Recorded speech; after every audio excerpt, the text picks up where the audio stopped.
तस्मै श्री गुरुवे नमः। नमो महावदन्याय कृष्ण प्रेम प्रदायते कृष्णाय कृष्ण चैतन्य नामने गौरत्से नमः। हे कृष्ण करुणा सिंधु दीन बंधो जगतपते गोपेश गोपिका कांत राधा कांत नमोस्तुते। तप्त कांचन गौरांगी राधे वृंदावनेश्वरी वृषभानुसुते देवी प्रणमामि हरिप्रिये। तवैवास्मि ना जीवामि त्वया बिना इति विज्ञाय राधे त्वं नये मां शरणान्तिकं। गुरुवे गौरचन्द्राय राधिकायै तदालये कृष्णाय कृष्णभक्ताय तद्भक्ताय नमो नमः। वाञ्छाकल्पतरुभ्यश्च कृपा सिन्धुभ्येव च पतितानां पावनेभ्यो वैष्णवेभ्यो नमो नमः। श्री कृष्ण चैतन्य प्रभु नित्यानंद श्री अद्वैत गदाधर श्रीवासादि श्री गौर भक्त वृंद। हरे कृष्ण कृष्ण कृष्ण हरे हरे, हरे राम राम राम हरे हरे।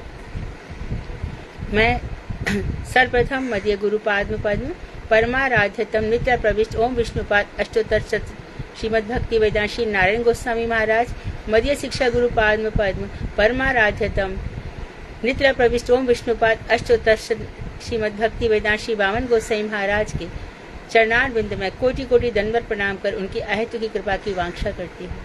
मैं ग्रंथराज श्री चतन शिक्षामृत तदे रचयिता ओम विष्णुपाद श्री भक्तिविनोद ठाकुर के चरण कमलों में कोटि कोटि दंडवत प्रणाम कर उनकी अहेतु की कृपा की भिक्षा करती हूँ। मैं सभी वैष्णवी के चरण कमलों में यथा योग्य वंदन अभिवंदन दंडवत करती हूँ। तो बात यह है कि हम हरे कृष्णा राधे राधे। तो हम जो वंशज हैं वो नित्यानंद ठाकुर के, सीधी सी बात है। और नित्यानंद ठाकुर जो है वो अखंड गुरु तत्व है। अखंड गुरु तत्व होने के कारण वो हमारे सभी कुछ है। तो चैतन्य महाप्रभु को भी हमें समझना होगा, तो उनके ही माध्यम से समझना होगा। अब ये जो हम इस गौड़ीय वैष्णव में आए हैं ना, तो गौड़ीय वैष्णव क्या हो गया? गौर मतलब चैतन्य महाप्रभु, चैतन्य महाप्रभु मतलब राधा और कृष्ण दोनों का मिलित स्वरूप, राधा कृष्ण दोनों। तो बहुत जन्मों के प्रभाव से, सुकृतियों के प्रभाव से हम चैतन्य महाप्रभु के वंश में आ गए। अब वंश में आकर के कोई कहीं कुछ भी हो, हमें कोई मतलब नहीं है। हमें किशोरी जी ने महाप्रभु जी के अनुगत्य में डाला है। जहां हमारे श्रीमन महाप्रभु नित्यानंद ठाकुर हमें लेके जाएंगे, हम वहीं जाएंगे, क्योंकि वहां हमारा नित्य मंगल है। हमें औरों की बात समझ में आए नहीं आए तो हमें कृपा कौन करेगा? कृपा तो वहीं पे होगी जिनके चरणों में हम जाएंगे।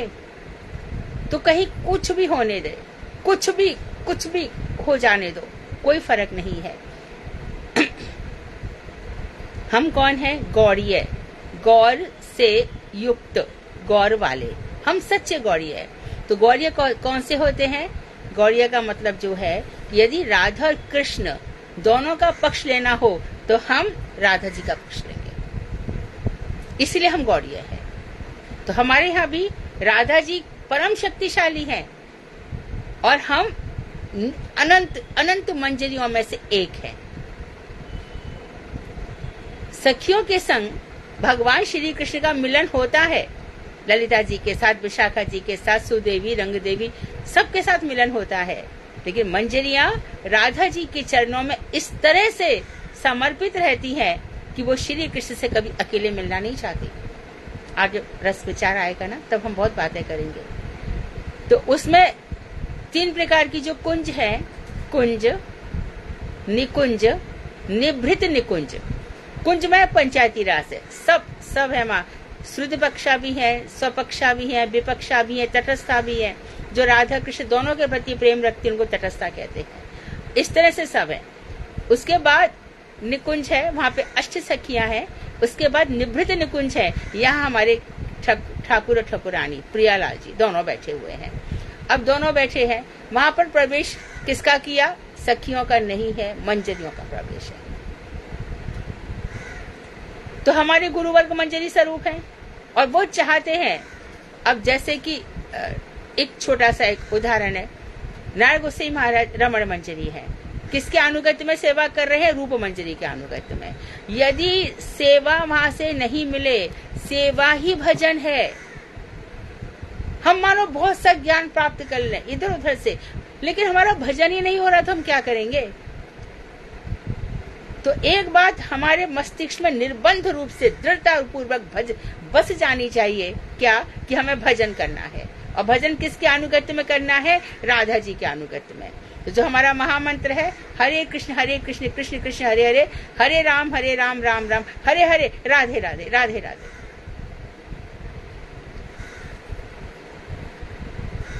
तो निभृत निकुंज में जो मंजरियां हैं, तो वहां पर सेवाएं दी जाती है।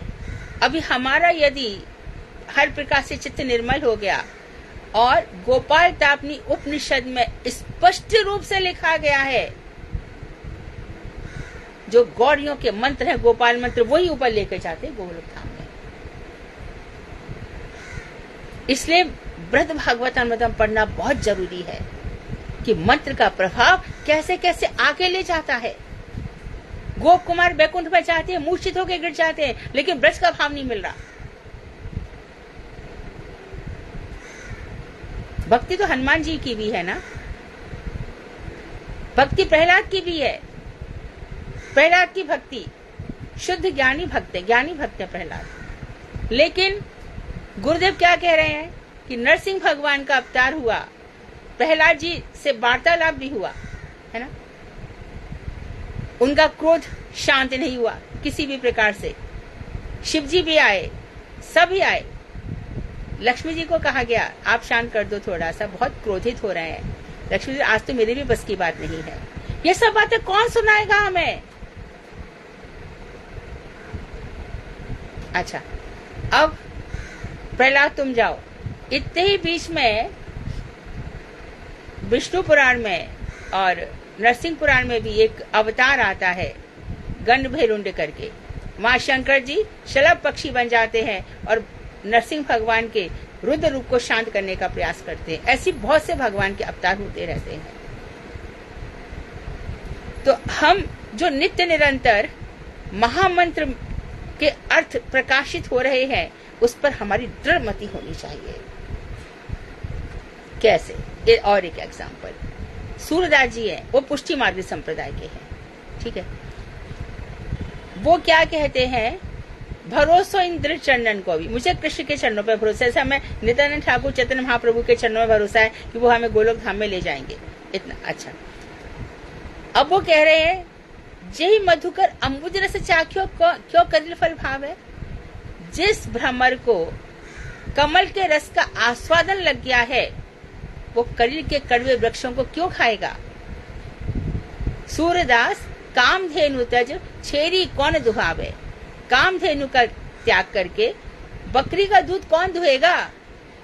तो इस प्रकार से जो हमें इतना बढ़िया संप्रदाय मिला है, इतनी बढ़िया परंपरा है, तो वहाँ का हमें भजन करना चाहिए, उन्हीं गुरु वाणी सुननी चाहिए, उन्हीं वैष्णवों के पास जाकर के हमें अपने भजन की उन्नति का प्रयास करना चाहिए। Each and every person of us, हम में से हर किसी को ये प्रयास करना चाहिए कि हमारा भजन कैसे बढ़े। हम इधर उधर झाकेंगे, समय की बर्बादी होगी और सोच में लग जाएंगे, this is better, that is better, this is better, उसमें अपना समय चला जाएगा। इसलिए ठाकुर जी क्या कह रहे हैं, क्या कह रहे हैं ठाकुर जी, कौन ते प्रति जाना ही नामे भक्त प्रणश्यति। जाओ कुंती के पुत्र अर्जुन, दोनों सेनाओं के बीच में जाकर कह दो मेरा भक्त कभी नष्ट नहीं होता।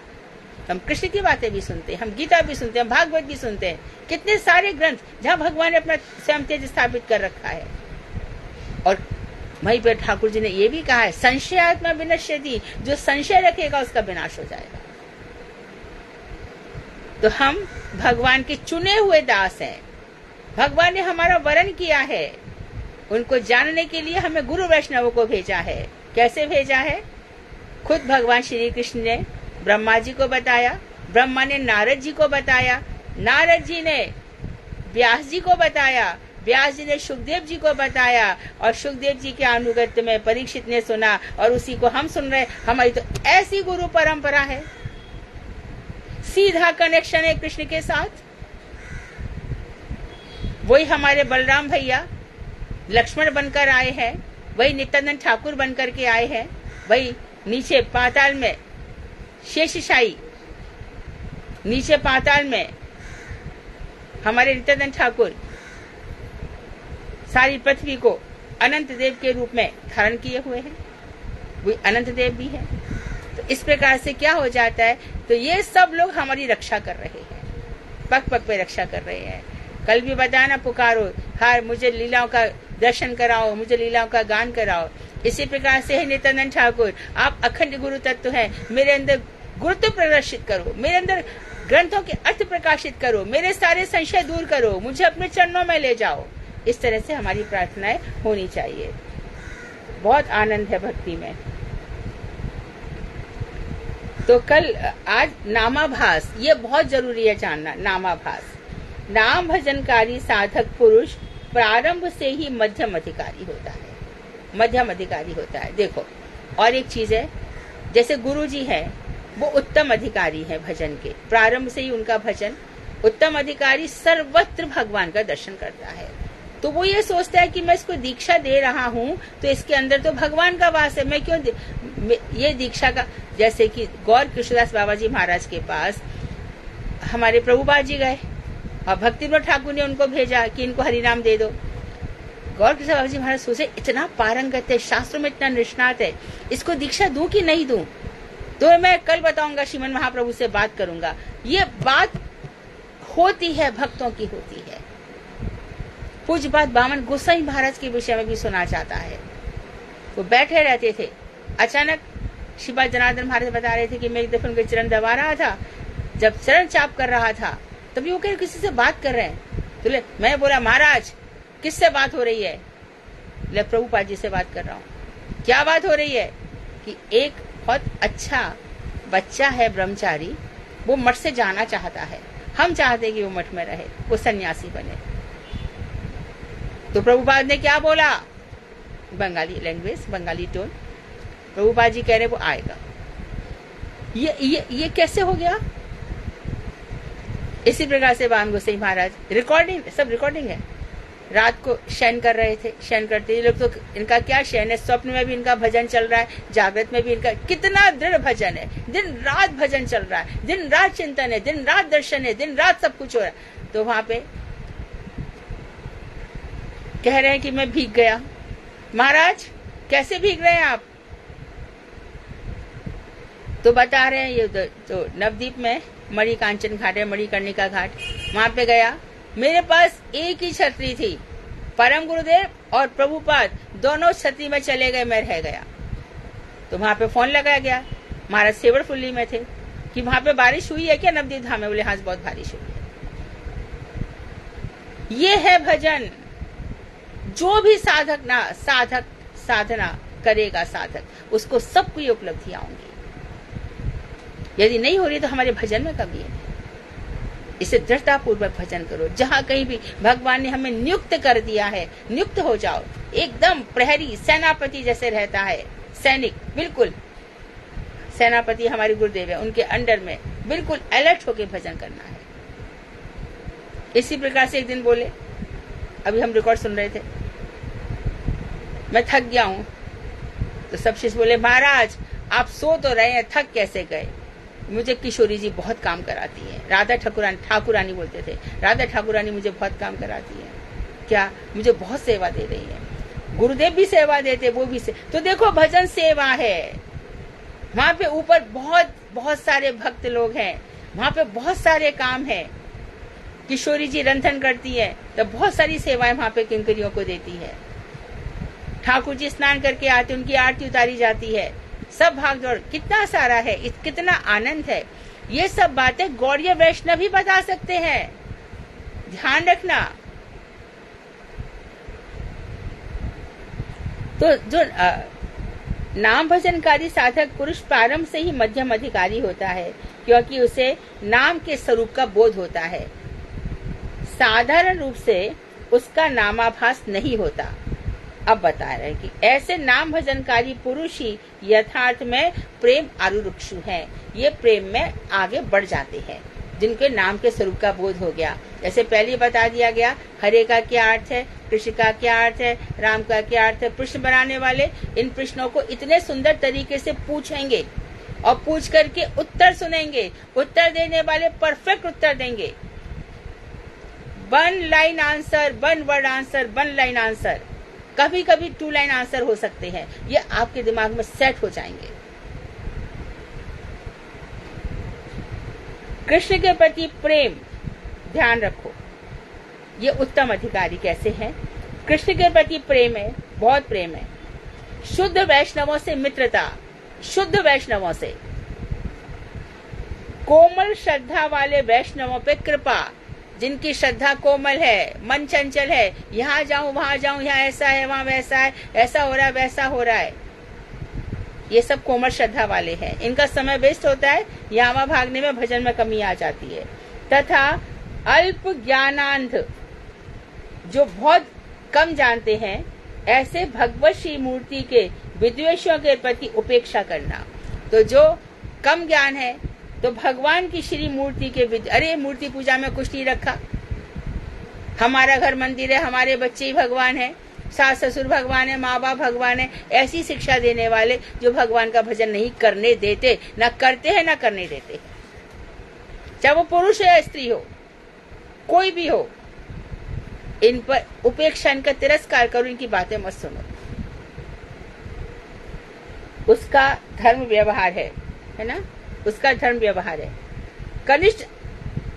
कनिष्ठ अधिकारी को वैष्णव तारतम्य विचार का बोध नहीं होने के कारण समय समय पर उनकी अवस्था बड़ी शोचनीय हो पड़ती है। इस बात को हम, ये सबकी हालत है। कनिष्ठ अधिकारी को हम बार बार कहते हैं, उसको वैष्णव पता नहीं चलते, कौन सा उन्नत वैष्णव है, कौन सा मध्यम वैष्णव है, कौन सा कनिष्ठ वैष्णव है। क्या इस वैष्णव के साथ रहने से मेरे भजन में बल आ रहा है, मेरा शुद्ध नाम हो रहा है, मेरे नाम में भक्ति दृढ़ हो रही है, मेरी निर्बंधनी मति हो रही है, क्या मेरी कृष्ण में ही मति रह रही है। तो ये हम कर नहीं पाते। तो वो बेचारे जो कोमल श्रद्धा वाले हैं, उनका वैष्णव तारतम्य नहीं हो पाता, अर्थात कौन उत्तम है, कौन मध्यम है, कौन कनिष्ठ है, ऐसे विचार का बोध नहीं होने के कारण इनकी अवस्था बड़ी शोचनीय हो जाती है। कैसे हो जाती है, मानो मठ में गए, उनकी किसी के प्रति श्रद्धा है, पता चला कि वो किसी स्त्री के चक्कर में पड़ गया, लड़की के चक्कर में, उसके प्रति तो श्रद्धा निकल ही जाएगी, मठ के प्रति भी श्रद्धा निकल जाएगी, राधा कृष्ण के प्रति भी श्रद्धा हट जाएगी, अवस्था बड़ी शोचनीय हो जाएगी। अथवा उसने कुछ चोरी कर ली, भाग गया, तो अरे हम तो उससे इतनी श्रद्धा रखते थे और वो ऐसा करेगा, तो हमारी सारी की सारी श्रद्धा। लेकिन यदि यही श्रद्धा हमारी दृढ़ रही कि अरे एक भाग गया तो क्या हुआ, हम उसको नहीं समझ पाए, हमारे भजन में कमी थी, इसका ये मतलब थोड़ी है कि सारे के सारे गौड़िया वैष्णव खराब हो गए।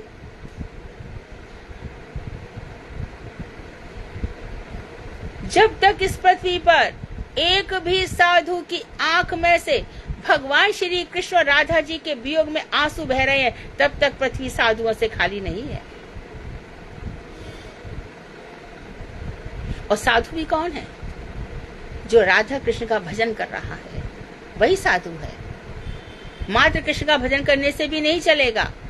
किशोर और किशोरी ये प्राण है एक दूसरे के। आत्मा तू राधिका, भगवान श्री कृष्ण की प्राण है राधिका। राधा कृष्ण के बिना और कृष्ण राधिका के बिना रह नहीं सकते। इसलिए गौर कृष्ण बाबू जी महाराज ने क्या कहा कि राधा के बिना भजन किया कृष्ण का तो भजन बेकार चला गया। कहाँ ले जाएंगे कृष्ण, मानो हम राधा जी को छोड़ दिया और मानो हम कृष्ण का ही भजन कर रहे हैं, तो कृष्ण कौन से धाम में रहेंगे, क्योंकि गोलोक धाम में जा रहे तो वहां तो राधा जी है, वृंदावन में जाए तो वहां राधा जी है, तो हम कहाँ भी छोड़ देंगे, हमें किधर भी छोड़ देंगे, क्योंकि खुद का तो ठिकाना नहीं, हम भागते रहते हैं, तो हमें कहाँ रखेंगे। कृष्ण जी तो कृपा करेंगे और मात्र हम राधा जी को भजन करें, कृष्ण को छोड़ दे तो राधा जी अकेली कहाँ पर है, वो कहाँ मिलेंगी हमें। वो तो दिन रात उनके जो चकोर है, दिन रात कृष्ण के मुनि निर्बंध वंदिते त्रिलोकेशु प्रसन्न भक्त पंकज निकुंज भ्रू विलासिनी, निकुंज में रहती है ना किशोरी जी, तो निकुंज किसके द्वारा सुशोभित है, भगवान श्री कृष्ण के द्वारा भी। तो श्री कृष्ण और राधा जी को अलग कर देने से हमारा भजन पूरा ही नहीं होगा। निकुंज में वो विराजमान रहती है राधा जी, ठीक है, वहां पे सब सखियों का और मंजरियों का आवागमन लगा रहता है। क्यों लगा रहता है, निकुंज यूनोरथ के सिद्धैया या युक्ति अपेक्षणीय, तत्रातिदाक्षादति वल्लभस्य वंदे गुरो श्री चरणारविंदम। निकुंज में तो यूं है राधा कृष्ण उन दोनों को जो मिलन करा रहे हैं। क्यों मिलन में, ऐसी क्या बात है भैया? राधा जी है ना परकिया रस में है, परकिया रस में है। कौन ने बताया? भागवत जी ने बताया। क्या बताया? उन्होंने बताया भागवत जी ने कि अपने सुतान्वय, सुत, पति, इन सबको छोड़ करके कृष्ण के पास गई, तो परकिया रस तो भागवत में सिद्ध हो गया। अब वो अलग बात है कि उनका गर्गाचार्य जी ने किस तरह से कृष्ण से विवाह करा, वो अलग मैटर है, वो अलग जाएगा। जार भाविन संगता, जार भाव से मिली गोपियां भगवान श्री कृष्ण से, परकिया रस से मिली। तो ये सब चीजें फिर कैसे, यदि हम खाली राधा का चिंतन करें या खाली कृष्ण का चिंतन करें तो ये सब रस कहां से आएगा? यहाँ पे यही बता रहे हैं कि इस तरह से जो अल्प ज्ञानांध व्यक्ति है, भगवत श्री मूर्ति के विदेशियों के प्रति उनका धर्म व्यवहार होता है। कनिष्ठ अधिकारी वैष्णव तारतम्य का विचार नहीं करते, उनकी अवस्था बड़ी शोचनीय हो जाती है।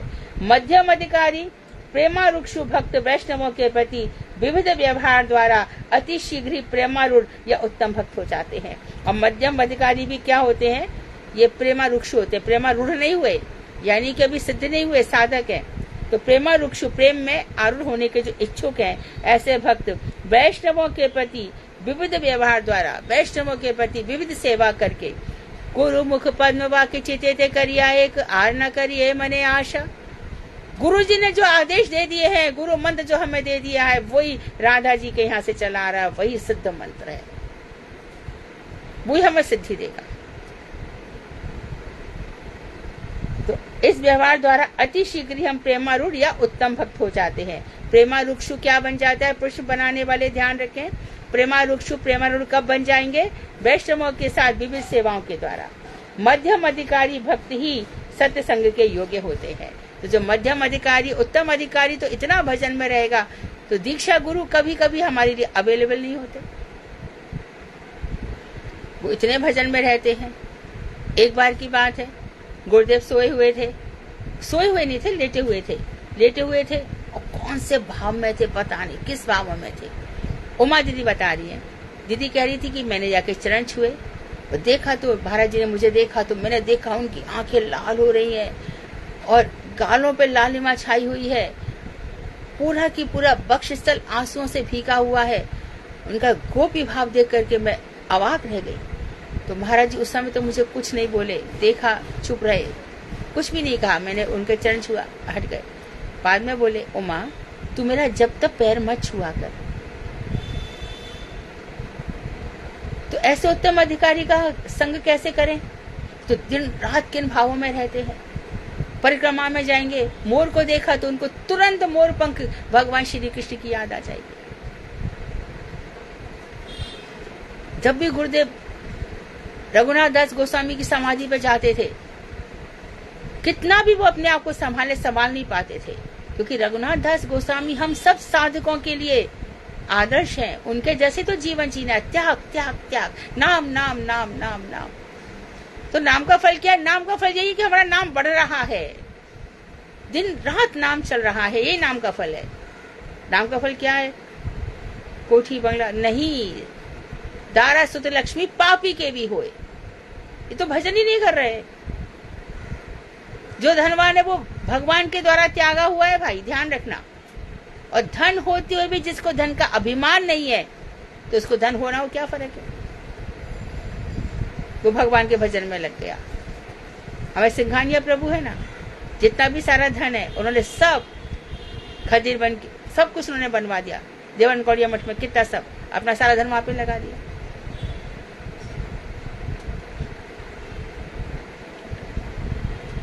तो इस तरह से मध्यम अधिकारी भक्ति ही सत्संग के योग्य होते हैं। उत्तम अधिकारी वो तो हमारे लिए आदर्श होते हैं, बस उनका चिंतन कर सकते हैं। कभी कभी गुरुजी स्वप्न में आकर, जैसे कि भक्तिविनोद ठाकुर कह रहे हैं, मैं बैठा हुआ था, स्वरूप दामोदर आए और मुझे बोले कि तू भागवतक मरीची माला लिख। भागवत में से 20 तत्वों को मैंने छाटा, फिर भागवतक मरीची माला मुझे स्वप्न में आदेश दिया। गुरुदेव भी कहते थे, हम कभी कभी उनसे पूछते कि महाराज जी आपके गुरुदेव आपके स्वप्न में आते हैं? तो महाराज जी मुस्कुराते थे, महाराज जी जवाब दीजिए ना। बोले हाँ आते हैं। महाराज जी क्या कहते हैं? अरे कभी कुछ बता दिया तो बता दिया, कभी नहीं बताया। ये लोग कहाँ रहते हैं, किस में रहते हैं? ये सब बातें क्यों बताई जा रही है?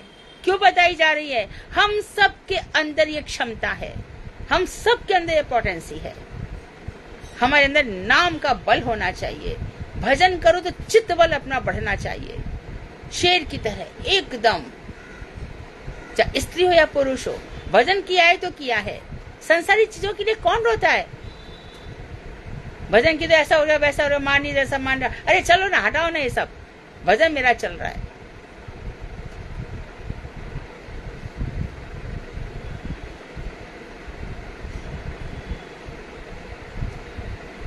प्रेमा रुक्षु मध्यम अधिकारी भक्त नाम संख्या बढ़ाते बढ़ाते दिन रात में 3 लाख नाम तक पहुंच जाते हैं।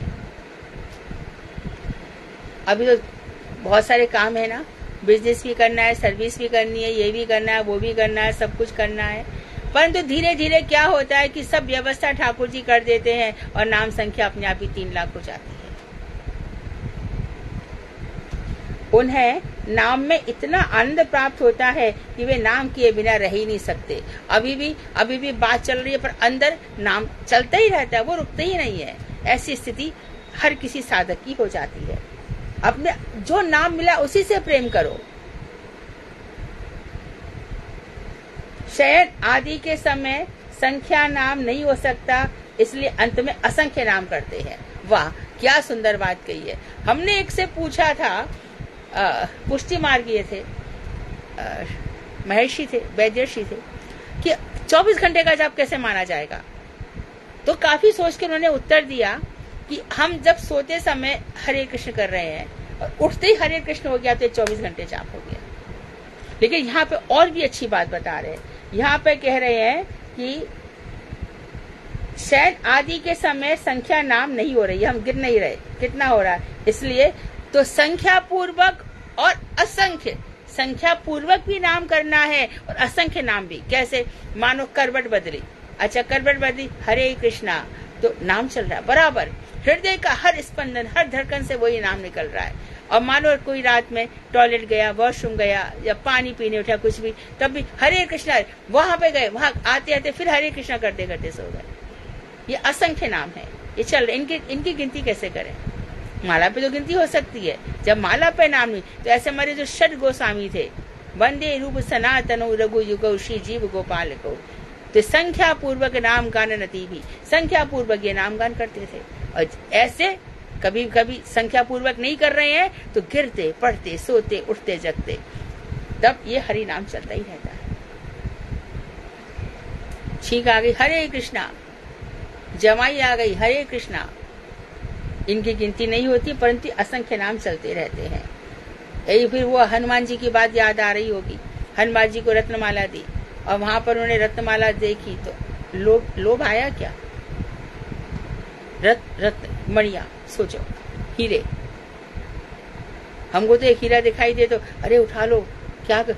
अरे हीरा क्या है? पत्थर ही तो है। कौन इसमें दिमाग लगाएगा, है ना?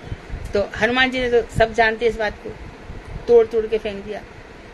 तो लक्ष्मण बोला, हनुमान ऐसा क्यों कर रहा है? तो हनुमान जी बोले कि इसमें मेरे प्रभु का नाम नहीं है। तो लक्ष्मण शांत हो गए, कुछ भी नहीं बोले। तो ये वाली बात है।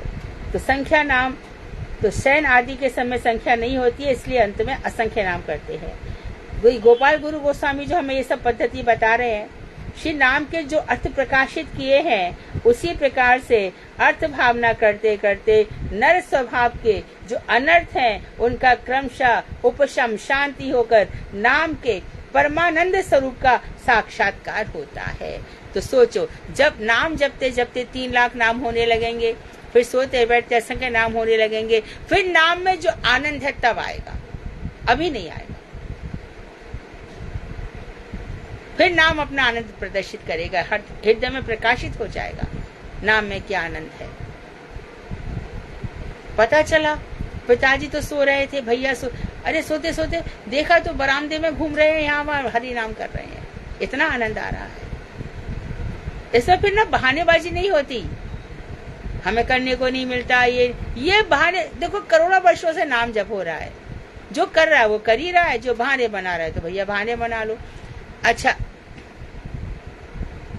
हमें किसी ने कहा, मानो सपोज कोई मुझसे कहता है आज के बाद तुम फोन पे अपनी माँ से बात नहीं करेगी, है ना, बहुओं पे बंधन लगाए जाते हैं। तो बहू क्या करती है, बाथरूम में जाके ना तो बाजार जाने के बहाने माँ को फोन लगा ही लेती है ना, कैसे भी करके लगा लेती है। इसे हमारे नारायण गोसाई महाराज कहते थे, गोपियां कैसे छल से बल से चतुराई से भजन करती थी। इसी प्रकार से हमें भी मानो कोई बंदिश लगाए तो यहाँ से वहां से जाकर के हमें नाम करना ही पड़ेगा। तो जब भगवान देखेंगे कि भैया बड़े प्रयास चल रहे हैं इसके, तो फिर ठाकुर जी सारी स्थितियों को अनुकूल कर देते हैं, फिर सब स्थितियां अनुकूल हो जाती, फिर प्रतिकूल स्थितियों में जो भजन कर रहा है उसका भजन श्रेष्ठ है। प्रमाण कुंती ने क्या कहा, मुझे आप विपत्ति पे विपत्ति दे दो मुझे चलेगा। कुंती बुआ थी ना, परंतु आपने यशोदा के आंगन में जो दामोदर लीला की उसके दर्शन मुझे करने हैं, ऐसी कृपा मुझे कर दो।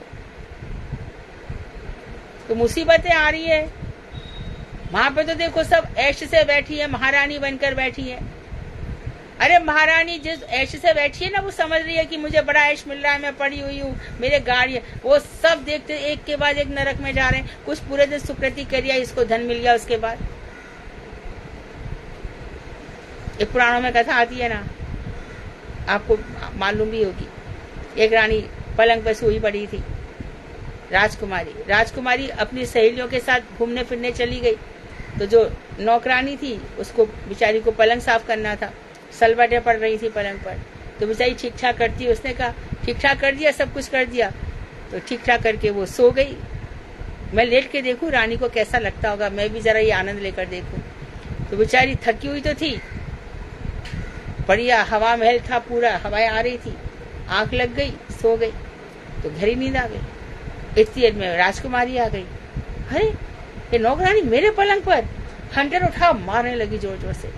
शुरू में तो वो रोई और बाद में वो हंसने लगी।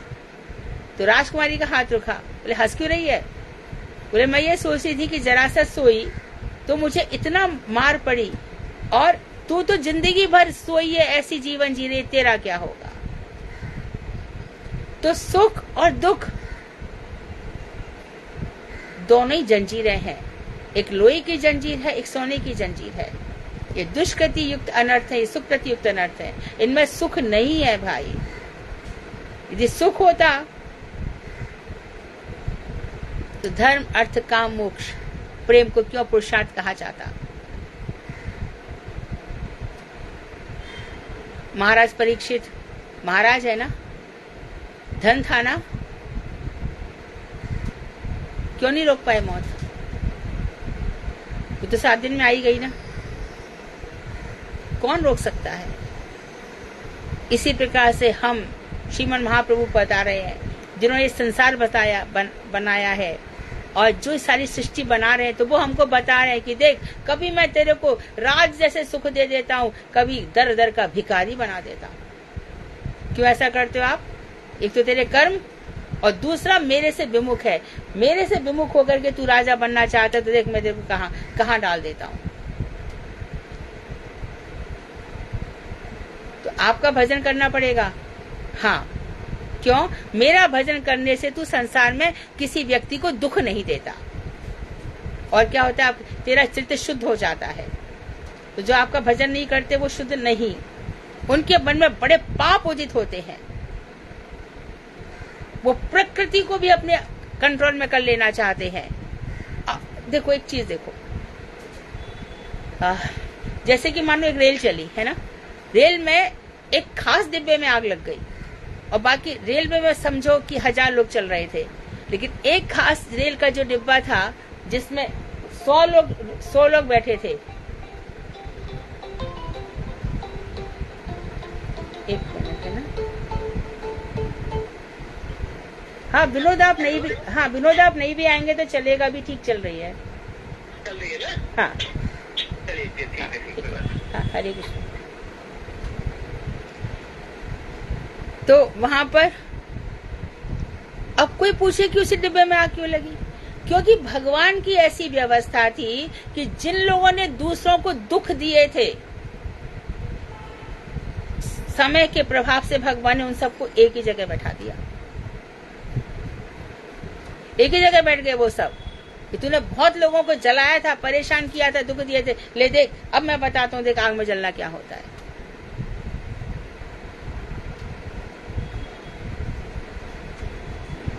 तो ये सब कर्मों का भोग है, तो जो भक्तों का नहीं होता। हम तो देखते हैं कि भक्ति भी दुख भोगते। हाँ, कुछ ऐसे हैं जो भक्तों का प्रारब्ध, अप्रारब्ध, अनारब्ध सब खुल गए हैं। तो एक प्रारब्ध जो दुख भोगने का खुल गया है, भगवान उसको मिटा देंगे, बहुत शॉर्ट में, कम में खत्म कर देंगे। अगला जन्म तो उसका वैसा नहीं होगा। हमारी संस्कृति में तो बर्थ, रीबर्थ, डेथ, ये सब की जन्म मरण, जन्म मरण। हम ये सब क्यों कर रहे हैं? कि हमारा जो प्रस्थान होगा ऊपर, वो हमारी अधोगति ना हो, हमारी ऊर्ध्व गति हो। और पैसा होने से क्या हो जाता है? आप दशम स्कंध का जब ये उखल बंधन लीला हुई है, और नल, कुबर और मणिग्रीव, ये दोनों धन के लोभ में आकर के नारद जी का अपमान किया, तब वहां पर देखो धन की कितनी निंदा की गई है। ये धन बड़े पाप कराता है, लोभ ही बना देता है। जो जितना बड़ा धनी होगा उतना बड़ा लालची और लोभी होगा। वो बनाई इसीलिए, भगवान ने दिया भी इसलिए। तुझे दो सोने के अक्षर भी चाहिए, चल मैं तेरे को 101 देता हूँ, चल रख, कितना चाहिए ले, और ले और ले, और पूरी जिंदगी उसी में आसक्ति होके खत्म।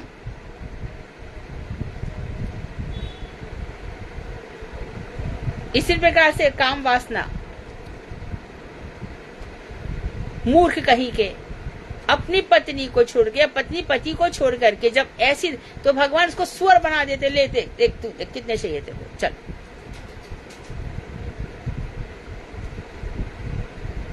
भगवान के भक्त जो होते हैं वो इन चीजों से बहुत ऊपर उठ चुके होते हैं।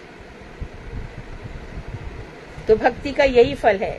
तो इस तरह से हम शयन आदि के समय बताया। फिर श्री गोपाल गुरु गोस्वामी ने बताया कि जितने भी अनर्थ हैं, तो नाम के जो अर्थ प्रकाशित किए हैं, हम उन अर्थ की भावना करते करते नाम जप रहे हैं। हरे कृष्णा राधा कृष्ण कृष्ण कृष्ण हरे हरे राम। मेरी राधा जी के साथ जो रमण करने वाले हैं, हे कृष्ण, हे राधा रमन लाल जी, हे राधा रमन लाल जी, आपके चरणों में हमारा बारंबार प्रणाम है, हे राधे राधे। हे तो इस तरह से जो हमारे अंदर भाव आते हैं, इससे हमारे सारे अनर्थ मिट जाते हैं।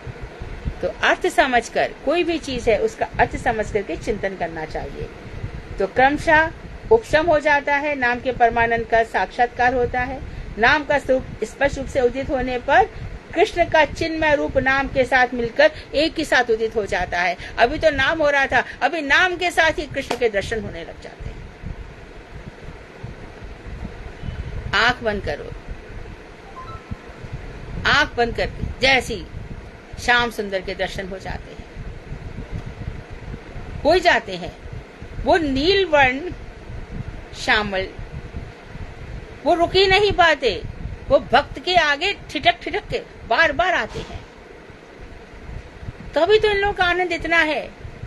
जैसे जो हमारे बड़े बड़े गुरु वैष्णव हैं, कहाँ पे इतने खोए हैं। एक बार ये थी गौर पूर्णिमा थी, तो हम सब प्रणाम करने गए थे पूज्यपाद वांगोसी महाराज को। हम प्रणाम करने गए थे, तो सब प्रणामी भी देंगे ना, निश्चित रूप से। उनको कोई लेना देना नहीं है, कोई मतलब नहीं है कौन आ रहा है कौन जा रहा है। मैंने सोचा कि मैं जाऊंगी तो मेरे को तो वो जरूरी बात करेंगे, चाहे कुछ भी हो जाए, मेरे से बात करे बिना वो। लेकिन आज मैंने देखा कि उनको कुछ भी होश नहीं है। उनका बिल्कुल ग्रीवा ऊंची थी और भाव में, अरे आज सब लोग जा रहे हैं, आज तो आप सब आपको निकल जाएंगे सारे के सारे लोग। उनको कोई मतलब नहीं था। हरे कृष्ण कृष्ण कृष्ण हरे हरे, हरे राम राम राम हरे हरे। कैसा आनंद है, भगवान का दर्शन हो रहा है, नाम छूट ही नहीं रहा है। तो पहले भगवान का रूप आता है और फिर धीरे धीरे धीरे उनके गुण आने लगते हैं। अभी आप अचानक देखोगे, अरे ये क्या, भगवान ने क्या किया, ये मेरी समझ में ऐसे सब हो कैसे गया। कोई ऐसा मतलब है कि वहां पे चमत्कार हो रहे हैं, नहीं, ऐसा कुछ नहीं होता, परंतु स्थितियां बड़ी संभल जाती है। ऐसे गुरु जी के साथ हम सब बैठे थे, कोई कारण भी नहीं था, बड़ी सुगंध आ रही थी। महाराज जी सुगंध कहाँ से आ रही है, ये सुगंध किधर से आ रही है? अभी तो आरती भी नहीं है, इतनी सुंदर सुगंध, कोई अगरबत्ती भी नहीं जली है, कोई धूप बत्ती भी, कुछ भी नहीं हुआ है, फिर भी सुगंध आ रही है। ये सब होने लगता है। नाम रूप, भगवान के गुण, फिर भगवान की लीलाएं और भगवान का धाम, जहां पर बैठे हो। अवध कहाँ जहाँ राम निवासु, अयोध्या कहाँ है जहाँ राम है। मेरा हृदय ही धाम है जहाँ पर भगवान कृष्ण और श्री किशोरी जी बैठी है। हृदय तो धाम है। आप वृंदावन गए और वृंदावन में जाके शिट कितनी गंदगी है, शिट, अरे जाओ लस्सी पियेंगे, समोसे खाएंगे, कचौड़ी खाएंगे, ऐसे लोगों को धाम का दर्शन होगा क्या? बाकी बिहारी में पिस गए, कुचल गए, भगवान का फूल बंगला देखा खूब सारे, और उसके बाद निकल आए, निकल के फिर अरे मर गए रे, पंखा में कहीं मिल जाए, कूलर मिल जाए, एसी मिल जाए, बैठ करके हो गए धाम दर्शन। बाके बिहारी 200 वर्ष पहले आए, उसके पहले वृंदावन धाम नहीं था क्या? उस समय भजन नहीं चल रहा था क्या? इतना हम दिमाग लगाते ही नहीं है। बाकी बगे दर्शन हो गए तो हमारे दर्शन सब कुछ हो गया। तो एक समय ऐसा आता है जब गुरुदेव विदेश चले जाते थे, वहां भी वो तो वही राधा जी की लीलाओं के खोए हुए हैं। जब गुरुदेव जगन्नाथपुरी में थे, निशांत लीला 3 बजे, महाराज जी को निशांत लीला बहुत बहुत प्रिय थी। निशांत लीला में उठे, हरे कृष्णा, समुद्र की तरफ गंभीरता से देखा उन्होंने, फिर अंदर बैठे हुए हैं, स्वयं ही उठ करके टॉयलेट गए, टॉयलेट जा करके सब 1-2 खड़े हो गए सब लोग। ऐसा लगा महाराज जी थोड़े वीक हो रहे हैं, कमजोर लग रहे हैं। डॉक्टर बुलवाया गया, इतने बीच में तो हरे कृष्ण महामंत्र करो। और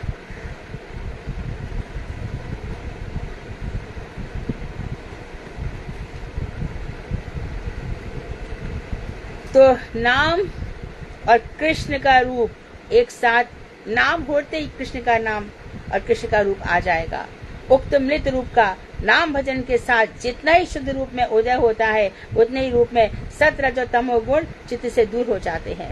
तो जो हम कह रहे हैं कि मृत रूप अर्थात नाम जपते ही भगवान श्री कृष्ण का रूप जो सामने आ रहा है, नाम भजन के साथ जितना शुद्ध रूप में, जितना धीरे धीरे नाम शुद्ध होता जाएगा, उतने ही हमारे हृदय से जो माया के 3 गुण है, सत्वगुण, रजोगुण और तमोगुण, ये चित्त से दूर हो जाएंगे। सीधी सी बात है, चित्त शुद्ध चाहिए। निर्मल मन जन सोए मोहे पावा, और मोहे कपट छल छिद्र नहीं भावा। कपट करो, छल भगवान को बिल्कुल पसंद, और वैष्णवों के साथ कपट किया तो गए काम से। किसी के साथ भी मत करो, क्या जरूरत है? ये जिंदगी में हम भजन आए थे, हरि भजन को ओटन लगे कपास, क्या जरूरत है कर्म दोष बनाने की? जो कुछ भी है एकदम खुल कर रहो, बिंदास, यही मेरा सब कुछ है। अमीरी गरीबी वो तेरा प्रॉब्लम है, मेरा नहीं है। कुरूप स्वरूप विद्या बुद्धि वो तू देख, मैं नहीं देखने वाली, मेरी तो नाम है। तो शुद्ध सत्य अर्थात अपराकृत कृष्ण गुण समूह उदित होते जाएंगे। तो पहले भगवान का रूप और फिर कृष्ण के गुण आते जाएंगे। फिर नाम रूप और गुण, इन तीनों के, तो नाम हो गया, रूप हो गया, गुण, जब ये तीनों एक हो जाएंगे तो जितना ही विशुद्ध भजन होगा, सहज समाधि योग द्वारा निर्मल हुए चित्त पर कृष्ण की कृपा उतनी अधिक रूप में कृष्ण लीला की स्फूर्ति होगी। तो नाम रूप गुण आने लगे, चित्त शुद्ध हो गया, विशुद्ध भजन हो रहा है, फिर सहज समाधि लग जाएगी। सहज लगानी नहीं है, खुद ही बात करते करते एकदम समाधि लग गई, सहज रूप से अपने आप ही, स्वाभाविक, नेचुरल। भजन करते करते कहाँ खो गए, अरे हाँ ध्यान नहीं रहा किधर, तो उसमें जागृत स्वप्न सुषुप्ति तुरीय अवस्था सब एक हो जाती है। तो सहज समाधि योग द्वारा चित्त जब निर्मल हो जाता है तो कृष्ण की कृपा से उतनी अधिक रूप में कृष्ण लीला की स्फूर्ति होगी। कुंती रोते रोते भगवान से प्रार्थना कर रही है, और रोते रोते प्रार्थना करते करते उनको क्या याद आ गया? कृष्ण की दामोदर लीला याद आ गई।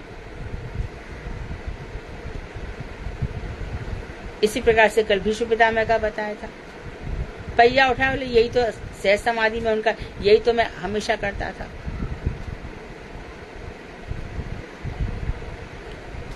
जब अभिमन्यु को मार दिया गया और अर्जुन ने प्रतिज्ञा करी कि साय होने से पहले यदि जयद्रथ, जयद्रथ कौन है?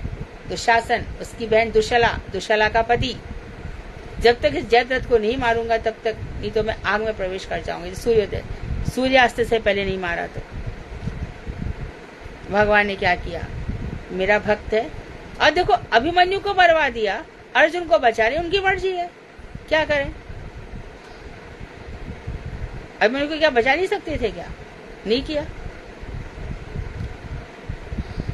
तो जाकर के सूर्य को अपने चक्र से ढक दिया। चक्र वो अपने भक्तों की रक्षा के लिए हमेशा लगाए रखते हैं। कष्ट आते हैं भक्तों पर, चले जाते हैं, विश्वास करना, पूरा दृढ़ विश्वास रखना। ऐसे आएंगे दुख, ऐसे चले जाएंगे। शुद्ध वैष्णव सेवा और शुद्ध नाम।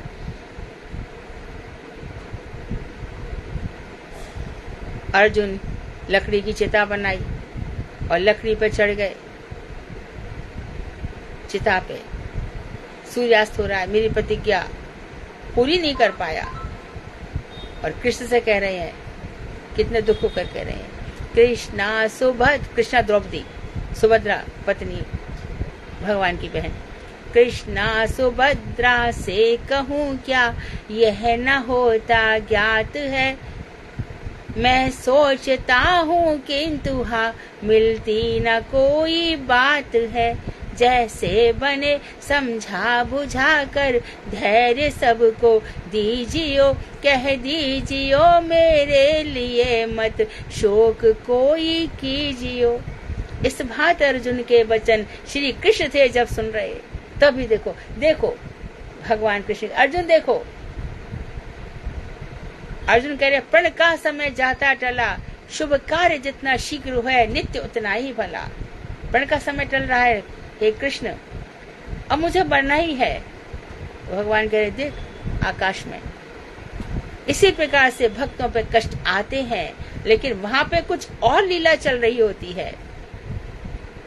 दुनिया भक्तों को समझ नहीं सकती, इसलिए कभी भी भक्तों, हे भक्तों, मेरे प्रिय बहन भाइयों, कभी उम्मीद मत करना कि तुम भक्ति कर रही हो दुनिया तुमको रिवॉर्ड देगी, पुरस्कार देगी, सम्मान देगी, ऐसी आशा कभी मत करना। हमारा भजन भगवान के लिए है। दुनिया भक्तों को समझ नहीं सकती। दुनिया के तो अपना मुंह बंद रखना बानगुसी महाराज का उपदेश है। महाप्रभु तो कह रहे भाल ना खावे भाल ना पहरे, अच्छा मत खाओ अच्छा मत हो, लेकिन बानगुसी महाराज कह रहे सुन के भी अनसुना करो और बोलो मत, देख के भी अनदेखा करो।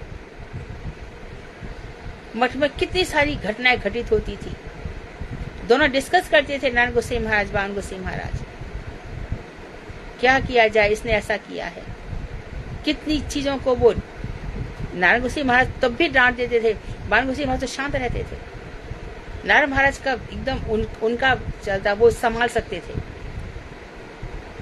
तो आप भजन के बदले में किसी से कोई उम्मीद मत रखना कि यहाँ से ये मिलेगा, वहां से ये मिलेगा, ये नहीं। हमारे प्रारब्ध जो है भगवान को समर्पण, पूरा समर्पण है। उनको जैसा रखना है वैसा रखें। जय विद राखे राम ताई विद रहिए।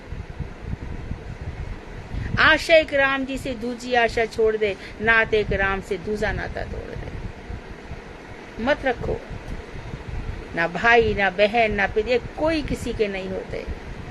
ये सब मेला है, मेला। कहीं कीट कहीं का रोड़ा, भानुमति ने कुनवा छोड़ा। तो जितनी सहज हम नाम करने लगेंगे कृष्ण लीला आ जाएगी। संख्या युक्त या असंख्य नाम जिह्वा पर कीर्तित होता है, तो जिह्वा पर नित्य निरंतर नाम चलता रहता है। मन की आंखों से कृष्ण का रूप दृष्टि गोचर होता है। तो भगवान मन में आते, मन की आंखों से कृष्ण का रूप दृष्टि गोचर होता है, दिखाई देता है। चित्त में कृष्ण के गुणों की स्फूर्ति होती है और समाधिस्थ आत्मा के सम्मुख कृष्ण लीला प्रस्फुटित हो जाती है। उन्होंने क्रम बताया, ये धीरे धीरे होता है। इस प्रक्रिया में ये प्रोसेस है, साधकों की 5 दशाएं परिलक्षित होती हैं। इसमें साधकों की 5 दशाएं आती हैं। तो साधकों की 5 दशाएं कौन कौन सी है, जो जैव धर्म में भी सबने पढ़ा है।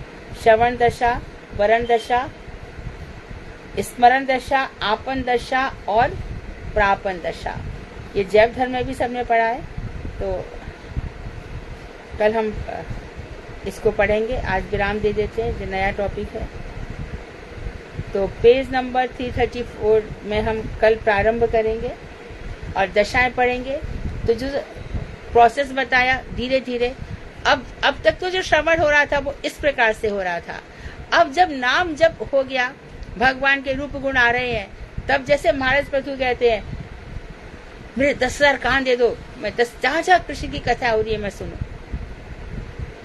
मेरे को जिह्वा दे दो 10,000, जहाँ कृष्ण की कथाओं का कीर्तन करता रहूं, बोलो भी, सुनो भी, कहो भी।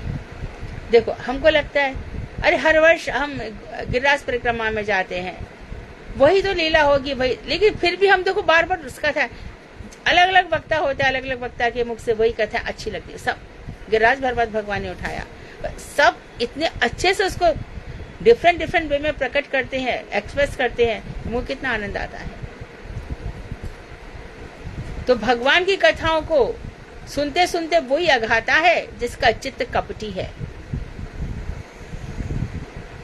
चैतन्य भागवत में लिखा हुआ है कि नित्यानंद ठाकुर कह रहे हैं नीचे अरण्यदेव के रूप में, मैं अपने 1000 मुखों से भगवान श्री कृष्ण की लीलाओं का वर्णन करता हूँ और मैं सोचता हूँ कि इनके गुणों का वर्णन अब हो गया। मैंने बहुत सारे चरित्र सुनाए, अनंत चरित्रों का वर्णन किया, अब लगता है कि बस और ज्यादा क्या सुनाऊं। ये क्या फिर से अनंत चरित्र भगवान के आने लग जाते हैं। आपके साथ भी लीला है, इनके साथ भी लीला है, मेरे साथ भी लीला, सर्वत्र लीला है। और फिर जब लीला उच्च कोटि तक पहुंच जाती है तब इष्ट गोष्ठी होती है, कोई हो मेरी बात सुने, हाँ ठीक है, हाँ ऐसा मेरे साथ भी हुआ था। तो बस ये तो बात पक्की है कि भगवान का जो भजन है वो इस तरह से होता है। आकर के ठाकुर जी स्वयं बात करते हैं, स्वयं सब कुछ होता है, ना क्या हर के रूप में, अंतर्यामी रूप में बन करके बैठे हैं। ध्रुव को क्या था, अंतर्यामी तो रूप में थे, कौन देख रहा है उनका भजन, इतने मधुबन में जाकर के अकेले जंगल में कर रहे हैं, किसको दिखाई दे रहा है उनका भजन। हमको लगता है हम कर रहे, कोई देख रहा है कि नहीं देख रहा, जिसको देखना था देखा ना, आके खड़े हो गए, होश नहीं है, आकर के शंख लगा दिया कपोल से, स्तुति नहीं कर सकते, हृदय में शक्ति दे दी, ले तू स्तुति कर। इसलिए तो भागवत पढ़ी सुनी जाती है। वांक्षाकल्पतरुवैश्य कृपा सिंधुभ्येव च पतितानां पावनेभ्यो वैष्णवेभ्यो नमः।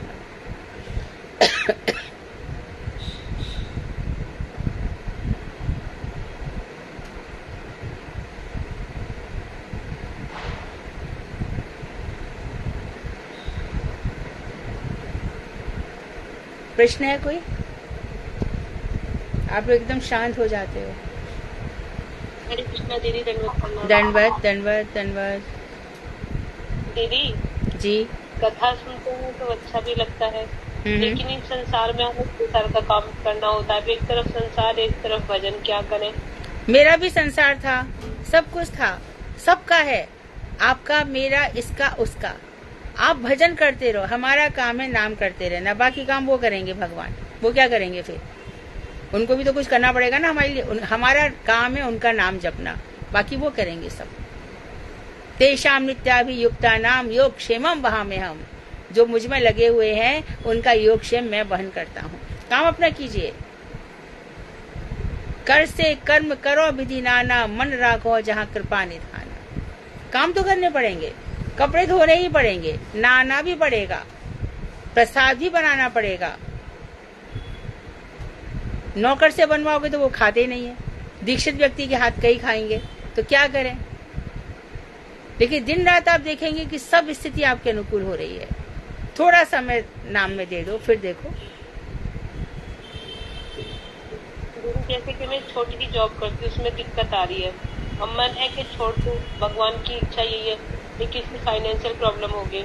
नहीं, तुम छोड़ना मत, अपने आप छूट जाएगा। फिर से मैं, दीदी। हाँ बोलो। हरे कृष्णा दीदी, दंडवत प्रणाम। दंडवत। दीदी ये 1 घंटा ऐसा जाता है जैसे सपने में चल रहे हो ना, कोई लीला चल रही हो, लगता ही नहीं हम कोई कर रहे हैं। आप कहते हो ना क्लास खत्म, तो लगता है सपना खत्म हो गया। सच्ची ये ऐसे लगता है सपना चलता रहे। ये पुस्तक बहुत अच्छी है ना, भक्तिमत ठाकुर ने हमारे पर कृपा कर रखी है। दीदी आप बोलते बहुत अच्छा हो, आप पता नहीं कहाँ ले जाते हो हम लोगों को ना। ये सबकी समाधि लग जाती है, फिर आप इसका बोल नहीं रहे, सबकी समाधि लग जाती है आपके। इंदू जी कैसे हो आप? हाँ बहुत सुंदर कथा करते हो आप। हाँ, हरे कृष्णा। हरे कृष्णा। ऐसा कोई होता दीदी हमने आज तक देखा नहीं जैसा आपको सुना।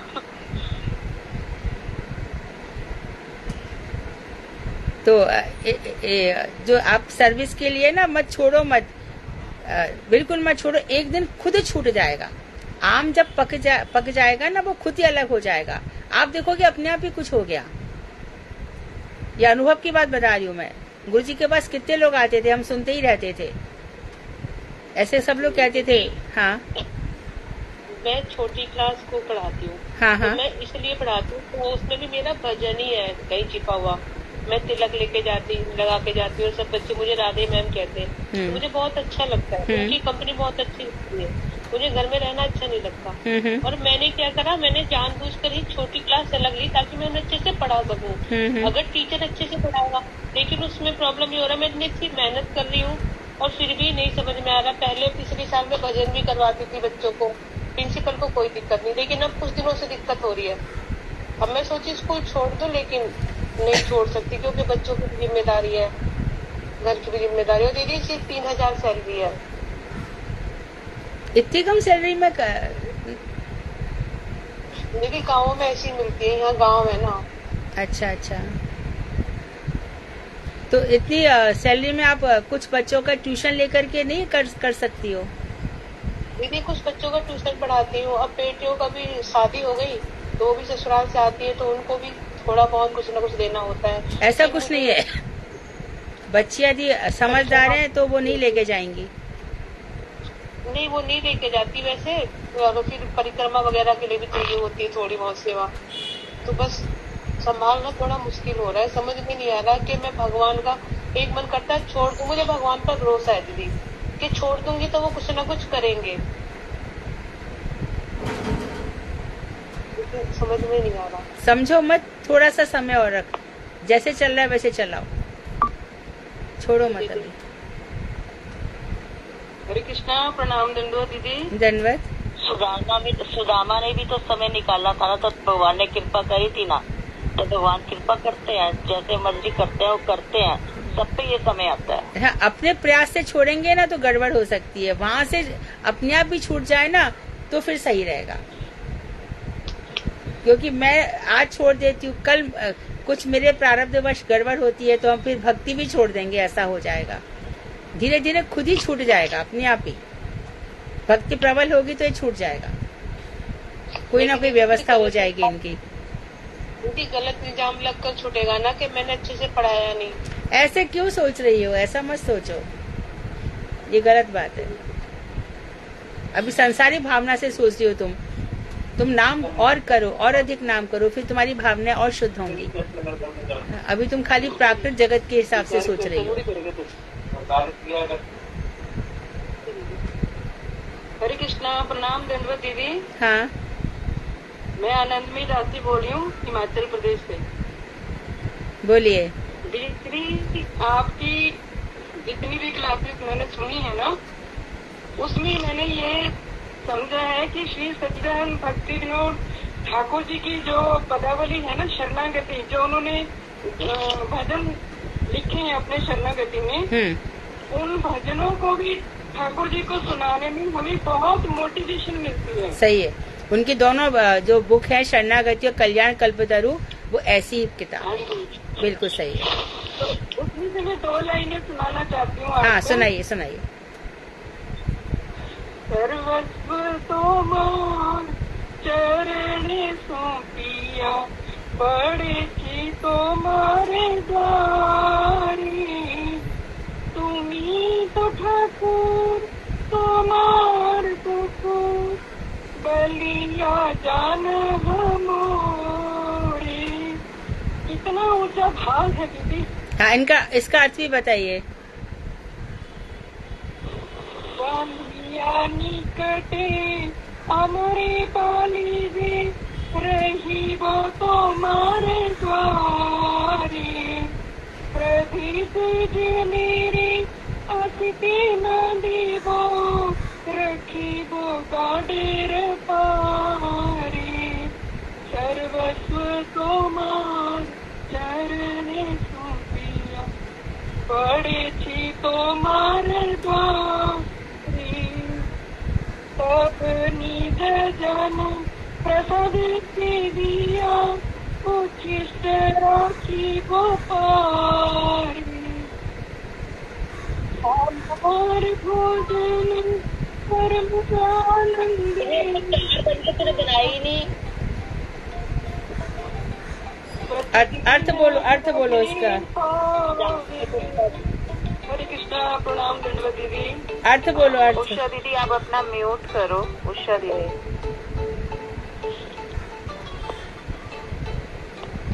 हरे कृष्णा।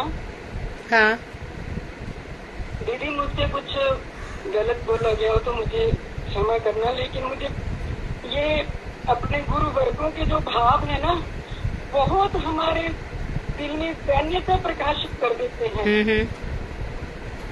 और मन करता है कि बस आपने जो बोला ना उसका अर्थ बताइए।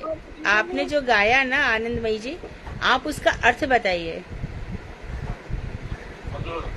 भक्ति विनोद ठाकुर जी बोल रहे हैं कि हे प्रभु, मैंने अपना सब कुछ जो है ना वो आपको समर्पण कर दिया, और मैं आपके घर में पड़ा हुआ हूँ, यानी मैं आपकी शरण में हूँ। तो कृपा करके आप मुझे अपने दास के रूप में, तो दास के रूप में गुरुवर्गों ने कुत्ते का उदाहरण दिया है। कुक्कुर, बिल्कुल। मुझे, मैं आपका कुक्कुर हूँ, बिल्कुल। और आप मुझे हमेशा अपने जब नजदीक बांध के रखेंगे तो मैं आपके घर के दरवाजे पर रह करके और जैसे भी प्रतिकूल लोगों को जो है मैं अंदर नहीं आने दूंगा, यानी जो भजनानंदी नहीं होंगे ना उनको मैं अंदर नहीं आने दूंगा, और मैं उन्हें आपके घर से बहुत दूर भगा दूंगा। तो भक्ति विनोद ठाकुर जी का भाव ये है कि कहते हैं आपके निजजन जो आपका सेवा प्रसाद जो करेंगे ना, जो उसमें जो उचिष्ट होगा, यानी हमारे लिए वो महाप्रसाद होता है, तो प्रतिदिन हर रोज कहते मैं उसको ही बड़े आदर पूर्वक बड़े इज्जत से मैं ग्रहण करूंगा। कितना ऊंचा भाव है। और कह रहे कि मैं सोते बैठते हमेशा निरंतर आपके श्री चरणों का स्मरण करता रहूंगा, आपको याद करूंगा, और जब आप मुझे बुलाएंगे तब मैं आपके पास नाचते नाचते नाचते यानी आनंद में विभोर होकर के मैं आपके नजदीक आऊंगा। ठीक है। तो श्री भक्ति विनोद ठाकुर जी ये भी कह रहे हैं कि ये भगवान, मैं अपने जीवन निर्वाह की चिंता नहीं करूंगा और हमेशा आपकी ही शरणागति में रहूंगा, भाव विभोर रहूंगा, क्योंकि मैंने ही आपको अपने पालक के रूप में वर्ण कर लिया है। मैंने ये जान लिया है कि मेरे पालन पोषण करने वाले आप ही हैं। बिल्कुल ठीक है। तो आपको समझ में आ गया अनुराधा? आपको समझ में आ गई ये बात जो अभी बात कर रहे थे कि 3000 मेरी सैलरी है? चली गई वो? दीदी हाँ दीदी मैं हूँ दीदी। हाँ, तो अपने बस में मत रखो कि मेरे करने से होगा या कुछ होगा। जिस समय तुम्हें ये पूरा ही विश्वास हो जाएगा, अभी तुम जागतिक दृष्टि से सोच रही हो, अभी तो अपनी जगत की बुद्धि से सोच रही हो। जिस समय ऐसी बुद्धि हो जाएगी ना, तब चिंता नहीं होगी। जब तक ऐसी बुद्धि है, और मैं अपने मन का नहीं कह रही हूँ, गुरुजी के सामने कई लोग आए थे, तो गुरुजी यही कहते थे, जिस दिन पक्का होगा तब खुद ही छूट जाएगा, अभी खुद मत छोड़ो, नहीं तो तुम एक दिन सोचोगी मैं कर लेती तो अच्छा था, मुझे यहाँ के लिए पैसा चाहिए, वहाँ के लिए चाहिए। जब मन भजन बहुत आगे बढ़ जाएगा तब खुद छूट जाएगा अपने आप सब। ठीक है दीदी, दीदी ये भी कृपा है ना कि मैं कार्तिक महीने में बगैर पैसों के, बगैर साधन के 2 बार ठाकुर जी के पास हो आई। उन्होंने अपने आप व्यवस्था करी। तो तुम्हारे साथ जो कुछ भी घटित हो रहा है, अंत में खुद ही निष्कर्ष निकालो कि तुम्हें क्या करना है। ठीक है जी दीदी। हाँ।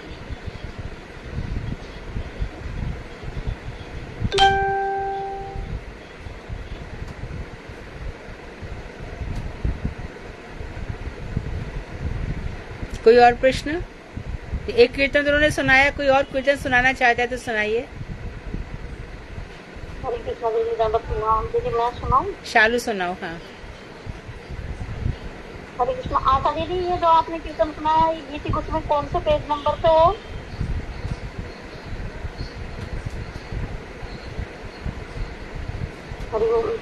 ये दीदी है 122 पढ़ाओ तो है पर मुझे पढ़ लगी।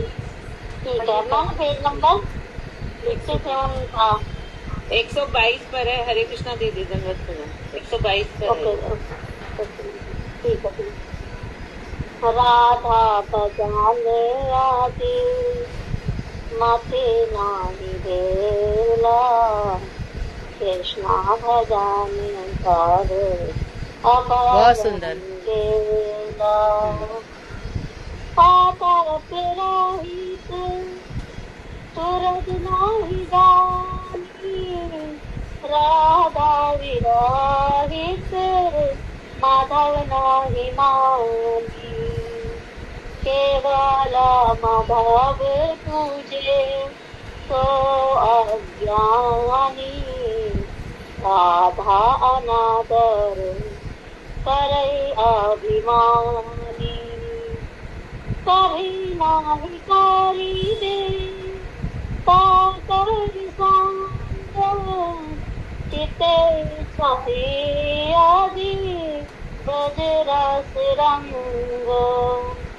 राधिका दासी आदि होए अभिमान, क्षेत्र विनित्र तब गोकुल गान, ब्रह्मा शिव नारद श्रुति नारायणी, राधिका पद रज पूजे मानी, उमा राम सत्य सची चंद्रारूप नारी, राधा अवतार सब आमे नाय वाणी, हे राधा परिचर्या जाकर गाना, भगति विनोद तार मांगे तराना, राधा भजने आदि मति नाही रेला, कृष्णा भजने सब अकारण गेला, जय राधे जय राधे जय राधे जय राधे। हमारे धन राधा श्री राधा श्री राधा, हमारे धन राधा राधा राधा, परम धन राधा श्री राधा श्री राधा। बहुत सुंदर, बहुत बढ़िया। दीदी रात का मैं आपको सपना बता रही हूँ। रात महाराज जी आपके पास आए हैं और आपने उनकी जो चप्पल है ना लेके अपने सिर पे रखी हुई है, तो मैं कह रही हूँ दीदी आप चप्पल सिर पे क्यों रख रहे हो? तो आप मेरे को ना मुंह पे उंगली रखती हुई है कि उंगली रखी कि चुप। मैंने कहा महाराज जी दीदी ने आपकी चप्पल ना सिर पे रखी हुई है। महाराज जी ना जोर जोर से हंसने लग गए। इतने में चौकीदार का डंडा बजा और मेरा कपड़ा खुल गया। हरी बोल।